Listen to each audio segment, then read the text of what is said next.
नमस्कार साथियों, कैसे हैं आप सभी लोग। उम्मीद करता हूं तैयारियां जोरों पर चल रही होंगी। पाना है लक्ष्य अपना।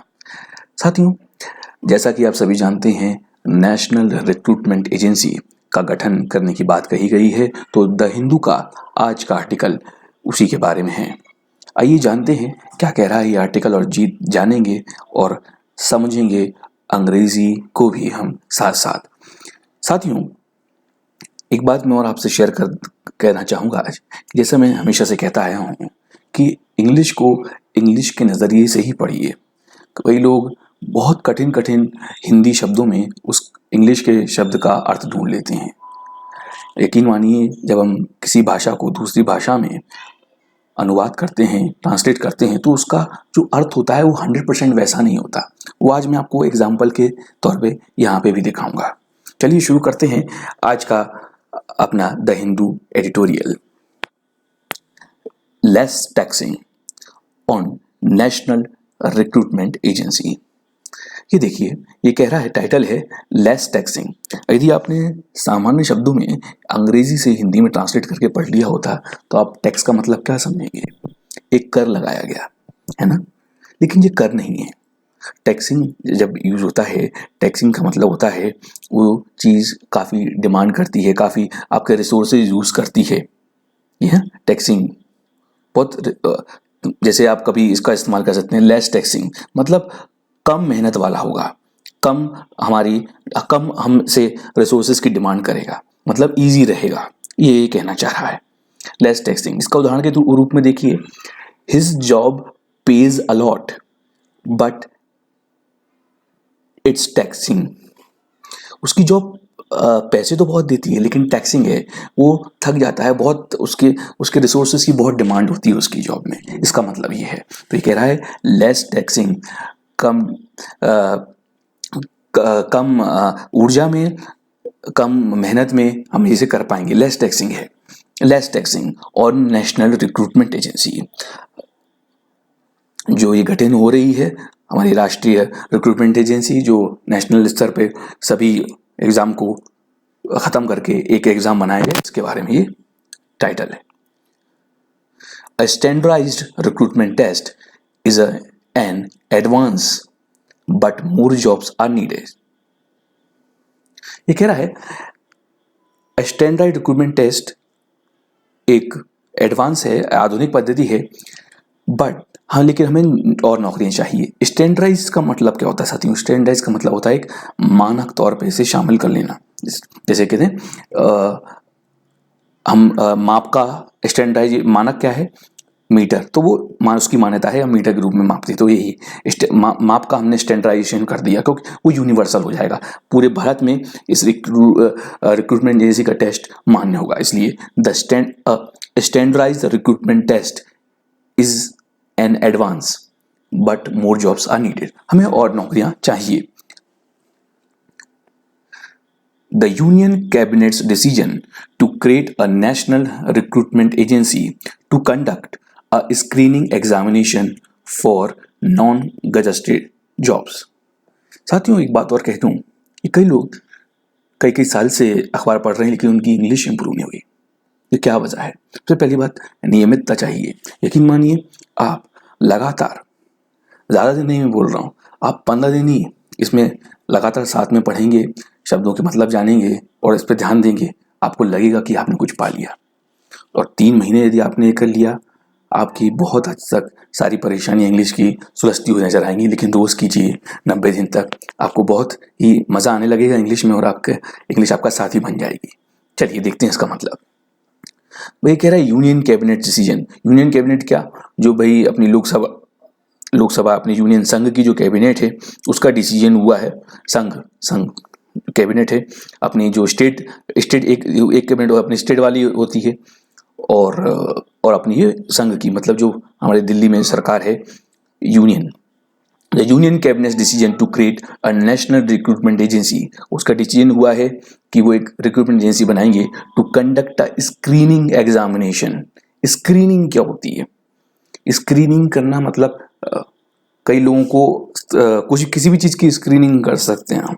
आपने बॉलीवुड में भी सुना होगा, स्क्रीनिंग हो रही है, मतलब जो भी, इसको इस तौर पे ले लीजिए, ये अच्छा उदाहरण रहेगा, जो भी किरदार है उसके अनुरूप हमें चुनना। तो उस एग्जाम के रूप में होगा कि जो भी कैंडिडेट उस जॉब के लिए है उसको चुनना, स्क्रीनिंग हो गया, ठीक है ना। स्क्रीनिंग एग्जामिनेशन, तो ये एलिमिनेशन राउंड होगा, ये लोगों को जो अच्छे लोग परफॉर्म करेंगे वो आगे बढ़ जाएंगे। To conduct a screening examination for non gazetted jobs. Non gazetted job बताएंगी ये गजेटेड जॉब्स क्या होती हैं? सरकार में मैनेजरियल पद, मैनेजरियल ऑफिसर पद, मैनेजर जो कि गजेटेड क्या हो गया, जो राष्ट्रपति का, हमारा जो भारत सरकार का स्टाम्प होता है उसको ऑथराइज होता है जारी करने के लिए, वो होती हैं गजेटेड पोस्ट। ये नॉन गजेटेड पोस्ट की बात कर रहे हैं। Eliminating the need for candidates to take separate examinations of the Railway Recruitment Board, Staff Selection Commission and Institute of Banking Personnel Selection। वो कह रहा है कि इससे एलिमिनेट कर देगा, हटा देगा, ये एलिमिनेट कर देगा कैंडिडेट्स की लाइफ में से कि भाई उनको हर रेलवे का, एसएससी का और बैंक का अलग अलग फॉर्म भरना पड़े। Is a welcome administrative reform measure. ये स्वागत योग प्रबंधकीय प्रशासनीय परिवर्तन है, रिफॉर्म हमने परिवर्तन लाया है। Measure for some years now, कुछ साल से the railway have been using contractual labour in projects and services. Railway contract की लेबर यूज कर रहा है अपने प्रोजेक्ट्स, मतलब प्रोजेक्ट्स और सर्विसेज में। प्रोजेक्ट्स क्या होगा, जिसमें हम कुछ काम को करके देना है, ये कंप्लीट कर देना है कि बिल्कुल ही जैसे कि पटरी बिछानी है तो ये पटरी बिछ के देनी, ये प्रोजेक्ट हो गया। सर्विसेज क्या है, इस चीज़ पे बैठ जाइए आप, अनाउंस करते रहिए, तो ये सर्विस हो गई। तो प्रोजेक्ट्स और सर्विस में कई साल से कॉन्ट्रैक्चुअल लेबर का इस्तेमाल कर रहा है। But the government system remains a major recruiter. लेकिन गवर्नमेंट का जो सिस्टम है, वो सबसे बड़ा रिक्रूटर रहा है। In March this year, railway minister Piyush Goyal told parliament that employment notifications for Group C employees in the ministry were issued in 2019। इस साल मार्च में रेलवे मिनिस्टर पीयूष गोयल ने पार्लियामेंट को बताया कि 4 रोजगार के सूचना नोटिफिकेशंस, एम्प्लॉयमेंट नोटिफिकेशंस, रोजगार की सूचना for group C employees, group C के एम्प्लॉयज के लिए मिनिस्ट्री ने इशू की थी 2019 में, और लगभग 1.43 लाख पोस्ट के लिए।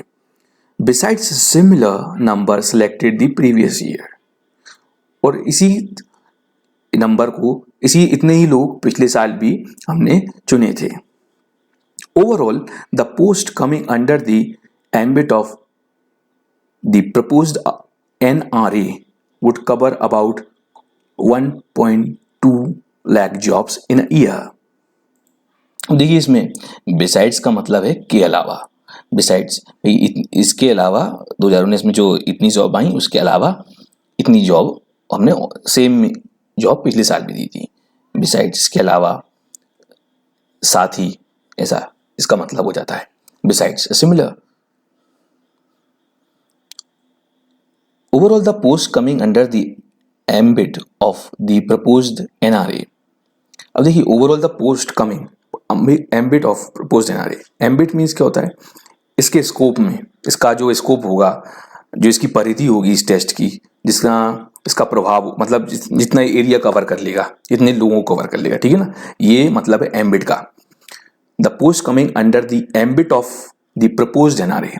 जो पोस्ट आने वाली हैं, इस जो प्रपोज किया गया है NRA, जो प्रस्तुत किया गया है NRA, इसके अंडर में वो तकरीबन 1.25 लाख होने वाली है एक साल में। Which typically attract about 2.5 crore aspirant, जो कि लगभग 2.5 करोड़ लोगों को, जो अभ्यर्थी हैं, एस्पिरेंट्स, उनको ये आकर्षित करेगा, और वो लोग फॉर्म, ऐसा मतलब ये आकर्षित करेगा, मतलब वो फॉर्म फिल करेंगे, तो 2.5 करोड़ लोग फॉर्म फिल करने वाले हैं। The gains from a single examination when offered at the district level in the regional language.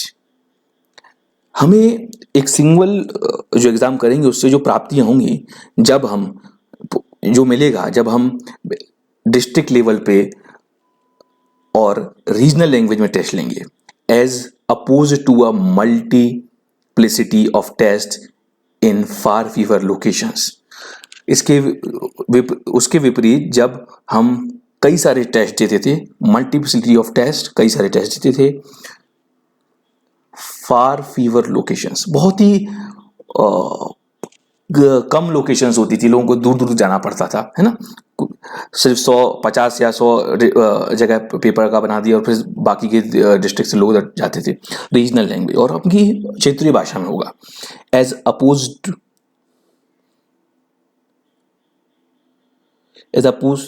ये fewer location are self evident. इसको किसी को बताने की जरूरत है ही नहीं, मतलब जो कम से कम तो इसके जो प्रभाव है, जो उससे फायदा होने वाला है, वो किसी को बताने की जरूरत नहीं. जब ऐसा किया जाएगा, डिस्ट्रिक्ट लेवल में एग्जाम होंगे, रीजनल लैंग्वेज में होंगे. Candidates would no longer have to travel to urban centres, urban शहरी इलाके. कैंडिडेट्स वुड नो लॉन्गर, अब ये अभ्यर्थियों को ये शहरों में नहीं आना होगा. सेंटर्स एट कॉन्सिडरेबल एक्सपेंस, मतलब एक महत्वपूर्ण एक्सपेंस खर्चा करना पड़ता था, और हार्डशिप मीन संघर्ष करना पड़ता था, काफ़ी खर्चा करके, संघर्ष करके. टू टेक हार्डशिप, आप फाइनेंशियल हार्डशिप भी हो सकती है किसी को, जब वो पैसे में संघर्ष कर रहा है, उसके पास कम धन उपलब्ध है किसी चीज़ के लिए, फाइनेंशियल हार्डशिप भी होती है. और ये इसमें हार्डशिप वो करता है कि भाई इधर से उधर जाने के लिए हार्डशिप महसूस होती है. तो considerable expense and hardship to take an employment test, सिर्फ एक टेस्ट देने के लिए इतना सारा पैसा खर्च करना पड़ता था, प्लस इतना सारा संघर्ष करना पड़ता था. Opportunities to improve performance subject to age limits and a 3-year validity for scores are positive features. अब ये भाई प्रभाव के बारे में बात कर रहा है, अच्छी बातें बता रहा है इसकी कि अपॉर्चुनिटीज टू इम्प्रूव परफॉर्मेंस, इसमें आपको बहुत मौका रहेगा कि आप अपनी परफॉर्मेंस इंप्रूव कर पाएंगे.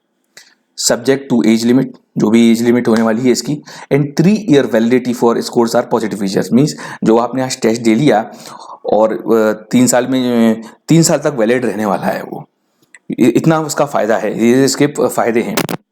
Yet, the long-term relevance of such reforms will depend on the commitment of government to raise the level of public employment and expand service to public, both of which are low in India. Yet, फिर भी अभी इसमें yet का मतलब ये आ रहा है, the long-term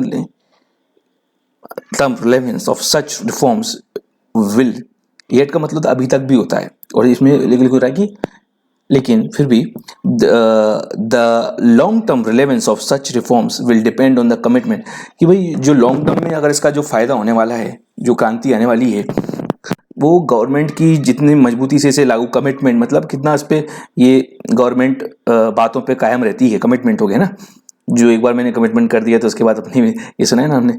तो commitment of the government to raise the level of public employment, public नौकरियों में, एंड आपकी नौकरियां, and expand service to the public, वही सब जनता तक ये पहुंच पाए, जो कि भारत में बहुत ही कम है. तो भाई इसमें इसने बताया कि भाई जो भारत में गवर्नमेंट की कमिटमेंट गवर्नमेंट कह तो देती है लेकिन होता नहीं है, और गवर्नमेंट नौकरियों की उपलब्धता बहुत कम ही है. ये वही शब्द रह गया, टिपिकल. यस, टिपिकल एक टिपिकल मतलब सामान्य, एक सामान्य, ये यूजुअली जो होता है सामान्यता रूप से, विच सामान्यतः जैसा कि होता है ना, सामान्यतः typically. It is a typical example, एक सामान्य एग्जाम्पल है. इसको कैसे ले सकते हैं, कुछ भी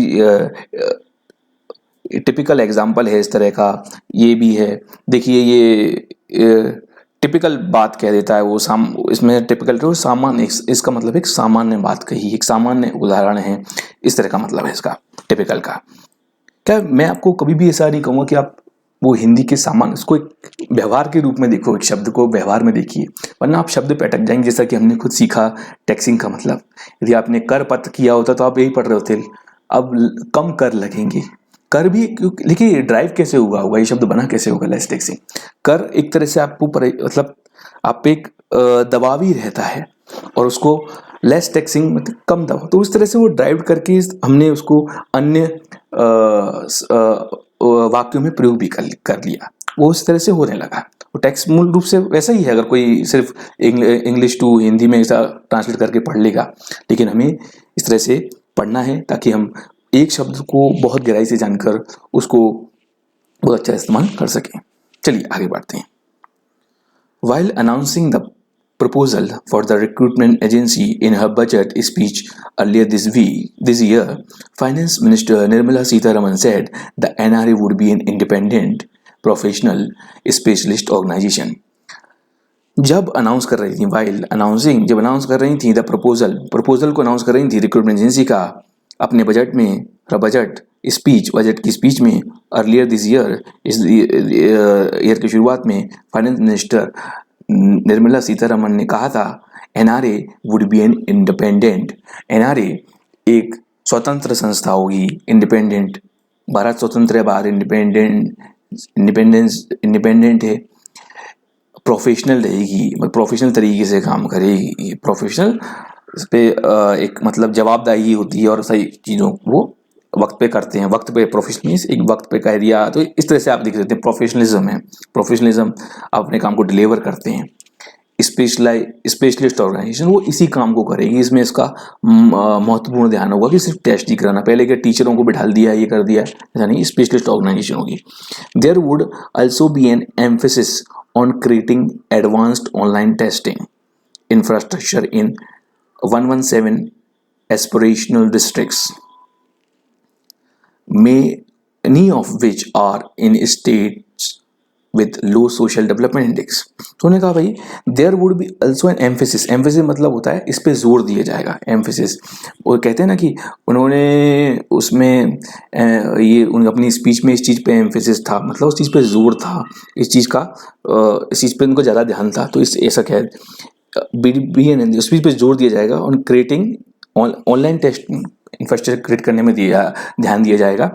117 एस्पायर करने जो इच्छुक हैं, aspirational districts, I aspire to become manager, I aspire to be selected in SSC, aspirational districts, many of which are state in low social development, उन स्टेट्स में जहाँ पे सोशल डेवलपमेंट है, सामान्य जो सामाजिक विकास है, इंडेक्स मतलब जो भी उसके पैमाने होते हैं वो कम है। These are,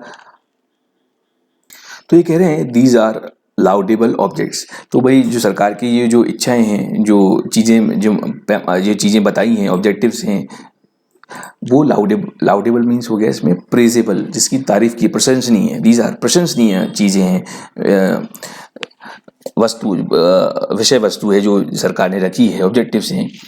but it is relevant to point out that as a share of the organised workforce, but ये ठीक रहेगा कि पॉइंट आउट करना, ये बताना that as a share of the organised workforce में जो इनकी सब कुछ आप समझ लीजिए, जो हम आंकड़ों में देख सकते हैं, ऑर्गेनाइज लेबर है, मतलब आप 2 दिन काम कर लिया, 3 दिन नहीं किया, ये अनऑर्गेनाइज हो। ऑर्गेनाइज तनख्वाह मिलती है, नौकरी भी समझ रहे हैं ना, एक organise workforce. Central government employment appears to be declining, ये कह रहे हैं कि अब ये देखिए, अब इसको पहले उन्होंने तारीफ करी, पहले थोड़ा बताया कि क्या था, पहले 2-3 लाइन में इसके बारे में, एनआरए के बारे में, फिर इसकी तारीफ़ें की। अब ये थोड़ी इसकी नेगेटिव बातें बताएगा, कि थोड़ा इसकी नहीं, या फिर मतलब टोटल ओवरऑल एनवायरनमेंट की माहौल क्या है। तो it's relevant to point out, ये सही रहेगा बताना कि as a share of the organised workforce central government employment appears to be declining. Central government जो जॉब देती है वो कम हो रही है। अपेयर होना मतलब प्रकट होना, एकदम आ जाना, प्रकट हो मतलब जानकारी में आया है ना, अपेयर हो रहा है, अपेयर हो गए, you would appear in the examination, आप जाओगे है ना उधर, ये इसका मतलब होता है। इसका एम्प्लॉयमेंट अपेयर्स टू बी, ऐसा दिखता है, इसमें शामिल इसका मतलब है ऐसा संज्ञान में आता है, ऐसा दिखता है, appears to be declining. New post are sanctions periodically, sanctioned periodically. Periodically क्या होता है? समय समय पर। पीरियड होता है, ये पीरियड होता है कि हमारा पीरियड सुना है ना हमने, पीरियड एक समय पे आता है, एक समय एक निश्चित अवधि का होता है। पीरियडिकली समय समय पर, पीरियडिकली समय समय पर। अमेजोन पे ऑफर्स आते हैं पीरियडिकली। अमेजोन पे आप पीरियडिकली ऑफर्स देख सकते हैं। But a large number of vacancies remained Anfield. समय समय पे पोस्ट सैंक्शन होते हैं, बट लार्ज नंबर की जो वैकेंसीज हैं अनफिल्ड रह जाती हैं। With growing emphasis on transferring core railway services to the private sector. अभी जो ज़्यादा जोर चल रहा है, ज़्यादा जोर दिया जा रहा है, एम्फेसिस फिर से हो जाएगा ना, एम्फेसिस उन ट्रांसफ़र करना रेलवे की जो मूल सुविधाएं, कोर रेलवे सर्विसेज मूल, to the private sector, private sector को ट्रांसफर करना। There may be fewer government jobs on offer in the future. So government की जो जॉब करने की ऑफर रहेंगी वो बहुत कम रहेंगे। गवर्नमेंट जो जॉब देगी उसके ऑफर बहुत कम हो सकते हैं जब अगर प्राइवेट सेक्टर में रेलवे जा रहा है। More over jobs under the centre predominantly in the railways and defense sector constitute around 14% of public employment, with the rest falling within the purview of states.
तो मतलब हो गया कि भाई किसी की इसकी रेंज के अंदर है, राज्य की क्षमता के अंदर आ जाता है, परव्यू ऑफ स्टेट। बाकी का सारा रिफॉर्म मस्ट देयरफॉर चेंज होने चाहिए, इसलिए have a wider reach to achieve the scale. For must therefore have a wider reach to achieve the wider reach, मतलब रिफॉर्म ये बदलाव जो होने चाहिए उसके लिए वाइडर रीच होनी, बहुत ज़्यादा पहुंच होनी चाहिए ताकि अचीव स्केल। तो इस अचीव कर पाए इस स्केल को जो हम बात कर रहे हैं। It must be marked by well defined procedures. इसके लिए हमें ये बोल रहा है प्रोसीजर तैयार कर लीजिए। प्रोसीजर क्या होगा, किस तरह से इसे किया जाना है, ये प्रोसीजर हो गया। भाई लैपटॉप बनाना है, लैपटॉप बनाने का प्रोसीजर क्या है, तरीका क्या है, तो वेल डिफाइंड प्रोसीजर होने चाहिए। प्रोसीजर किससे मिलके होते हैं? प्रोसेस से मिले होते हैं। प्रोसेस क्या होती है? एक के बाद एक निर्धारित क्रियाकलापों का क्रम, और उसी क्रम में आना चाहिए, ये प्रोसीजर हो गया। With publicity and open competition, इस जो हम करने जा रहे हैं जो बदलाव, इसका लोगों तक जानकारी पहुंचनी चाहिए, पब्लिसिटी होनी चाहिए और ओपन कंपटीशन होना चाहिए। इसमें सभी शामिल हो सकें, ओपन कंपटीशन सभी शामिल। Besides virtual elimination of discretion, ना कि सिर्फ वर्चुअल एलिमिनेशन हो और डिस्क्रिशन हो। As a parliamentary screening test, sorry, as a preliminary screening test, the NRA can potentially cut delays.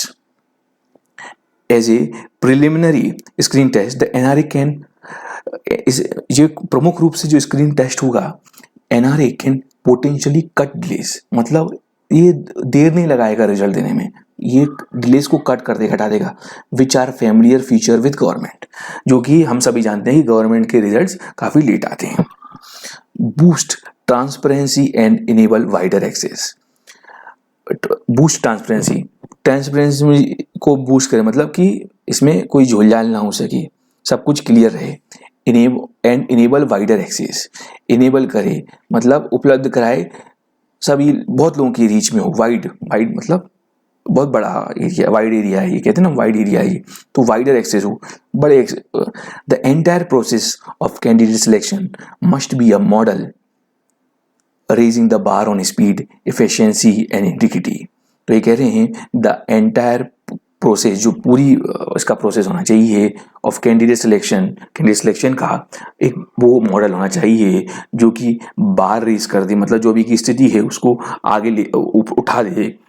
Speed के मामले में जल्दी रिजल्ट आए, एफिशिएंसी हो, सही हो, सटीक हो, और इंटीग्रिटी मतलब इसमें कोई भी ये आप कोई भी इसमें ये ना कर सकें, मिलावट ना कर सकें और झोल झाल ना कर सकें, इंटीग्रिटी हो, तो हम रिजल्ट पे भरोसा कर पाएँ। तो ये कह रहा है कि, तो ये कंक्लूजन के रूप में कह रहा है कि जो प्रोसेस आई है ठीक है, इसमें अच्छाई बताएं, बुराई बताएं, और लास्ट में कह रहा है कि ये एंटायर प्रोसेस एक मॉडल होना चाहिए जो इसको गवर्नमेंट जॉब का बार रेस करे और तुरंत हो और भरोसे लायक हो। ये बातें ये कह रहे हैं। अब देखिए साथियों, हमने एक नया वर्ड इसमें सीखा कि इसने बताया, ये हमने देखा डिस्क्रेशन।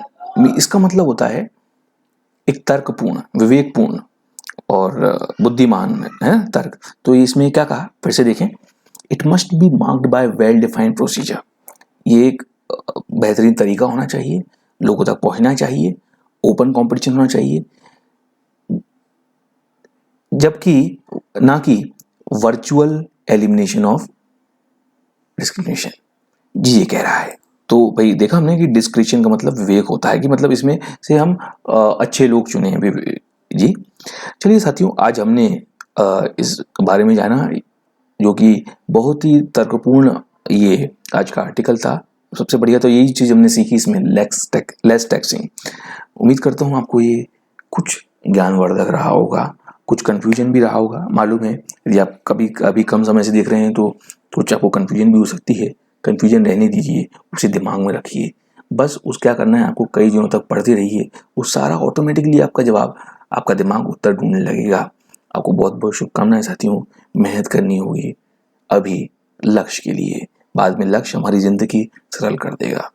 2-3 साल आप और मालूम है इस इंग्लिश को जानने के बाद आप पूरी दुनिया का ज्ञान भी सरलता से हासिल कर सकते हैं। आप कोई ऐसे ही बैठे नहीं रह जाएंगे। आप देखिए दुनिया में बाद में कितने लोगों को ये सब जानकारी जुटाने में कितनी दिक्कत होती है। आप पूरी दुनिया की जानकारी जुटा पाएंगे। इंग्लिश को विंडो ऑफ द वर्ल्ड भी कहा जाता है। आप अपने बौद्धिक स्तर को बहुत अच्छा ले जाएंगे इंग्लिश की जानकारी के साथ साथ। ये जॉब तो आपकी होगी, लेकिन इंग्लिश की जानकारी आपके जीवन में एक गहना बनकर रह जाएगी जो आपको बहुत ही सुशोभित करेगा।